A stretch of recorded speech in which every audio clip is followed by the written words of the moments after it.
பெற்றோரின் எதிர்ப்பை மீறி காதல் திருமணம் செய்த பெண் 2 ஆண்டுகளில் மர்மமான முறையில் உயிரிழந்த சம்பவம் உறவினர்கள் மத்தியில் பெரும் அதிர்ச்சியை ஏற்படுத்தியுள்ளது. உடலை வாங்க மறுத்து உறவினர்கள் போராட்டம் நடத்திய நிலையில் பெண் உயிரிழப்பின் மர்மம் விலகுமா?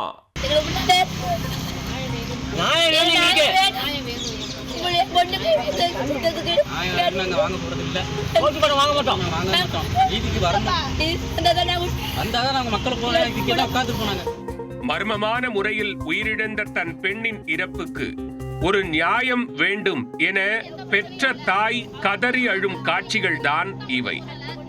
எதிர்ப்பை மீறி காதல் திருமணம் செய்த பெண் திடீரென உயிரிழக்க காரணம் என்ன?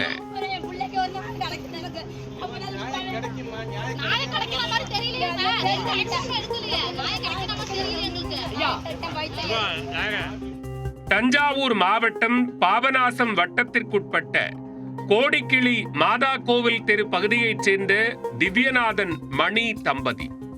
இவர்களது 4வது மகள் 22 வயதான பர்வீன். இவரும் நாகப்பட்டினம் மாவட்டம் பள்ளநத்தம் பகுதியைச் சேர்ந்த செல்வேந்திரன் என்பவரும் காதலித்து வந்தனர்.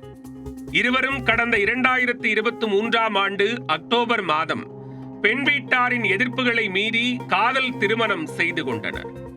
இந்த தம்பதிக்கு 1 வயதில் சஷ்டிகா என்ற பெண் குழந்தை உள்ளது. செல்வேந்திரன் திருப்பூரில் உள்ள தனியார் பனியன் கம்பெனியில் சூப்பர்வைசராக பணிபுரிந்து வருகிறார். இந்நிலையில் கடந்த ஞாயிற்றுக்கிழமை செல்வேந்திரன் வீட்டில் நடைபெற்ற சஷ்டிகாவின் பிறந்த நாள் நிகழ்ச்சிக்கும் அதனைத் தொடர்ந்து அடுத்த நாள் வேளாங்கண்ணியில் நடைபெற்ற காதணி விழா நிகழ்ச்சிக்கும் அழைப்பின் பெயரில் பெண் வீட்டார் சென்று வந்துள்ளனர். என்னதான் மகள் தங்கள் பேச்சை மீறி காதல் திருமணம் செய்திருந்தாலும் பேத்தியின் காதணி விழா என்பதால் தயக்கத்தை விடுத்து பெண் வீட்டார் குடும்பத்தோடு காதணி விழாவில் பங்கேற்றனர். இந்நிலையில் கடந்த வியாழக்கிழமை காலை 6 மணிக்கு செல்வேந்திரனின் அண்ணன் பெண் வீட்டாருக்கு போன் செய்து பர்வீன் தூக்கு போட்டு இறந்து விட்டதாக அதிர்ச்சி தகவலை தெரிவித்துள்ளார். இதனை கேட்டு அதிர்ந்து போன பெண் வீட்டார் திருக்குவளை காவல் நிலையத்திற்கு சென்று ஒரு நாள் முழுவதும் காத்திருந்தனர். வெள்ளிக்கிழமை திருவாரூர் அரசு மருத்துவக் கல்லூரி மருத்துவமனைக்கு வந்த குடும்பத்தினர் உடற்கூராய்வுக்காக வைக்கப்பட்டிருந்த பர்வீனின் உடலை பார்த்து கதறி அழுதுள்ளனர். மேலும் உடலை வாங்க மறுத்து மருத்துவமனை வளாகத்தில் போலீசாருடன் வாக்குவாதத்தில் ஈடுபட்டதால் பரபரப்பு ஏற்பட்டது.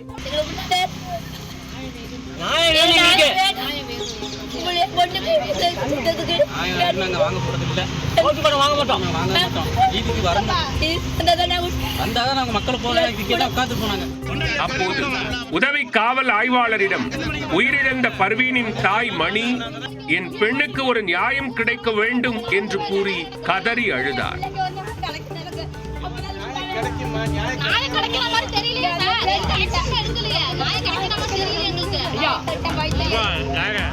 பர்வீனின் உடல் முழுவதும் இரத்த காயங்கள் இருப்பதாகவும் இது தற்கொலையா கொலையா என்று தெரியவில்லை எனவும் உறவினர்கள் வேதனை தெரிவித்தனர். இந்த சாவுல ஒரு மர்மம் இருக்குது. இது தற்கொலையா இல்லை கொலையான்னு எனக்கு சுத்தமாக தெரியல. ஏன்னா உடம்புல காயம் இருக்குது. அதே மாதிரி தற்கொலை பண்ணி இறந்ததுக்கான ஒரு இதுவே இல்லாத மாதிரி இருக்குது. அந்த சூழ்நிலையே இல்லாத மாதிரி இருக்குது. இவங்களே போயிட்டு ஹாஸ்பிட்டல் அட்மிட் பண்ணியிருக்காங்க. காவல்துறையும் பார்த்தீங்கன்னா இதுக்கு உடந்தையாக இருக்கிற மாதிரி தான் செயல்பட்டுக்கிட்டு இருக்காங்க. பாடியை இப்போ நாங்கள் சார் தீர்வு வராமல் பாடி வாங்க மாட்டோம், போஸ்ட்மார்ட்டம் ரிப்போர்ட்டில் கையெழுத்து போட மாட்டோம். இப்போ நாங்கள் எஸ்பி சாரை பார்க்க போகிறோம். அவர் தான் எங்களுக்கு நல்ல முடிவு தரணும். காவல்துறையினர் மீது நம்பிக்கை தங்களுக்கு இல்லாததால் நடவடிக்கை எடுக்கும் வரை உடலை வாங்க மாட்டோம் என்றும் உறவினர்கள் திட்டவட்டமாக தெரிவித்துள்ளனர்.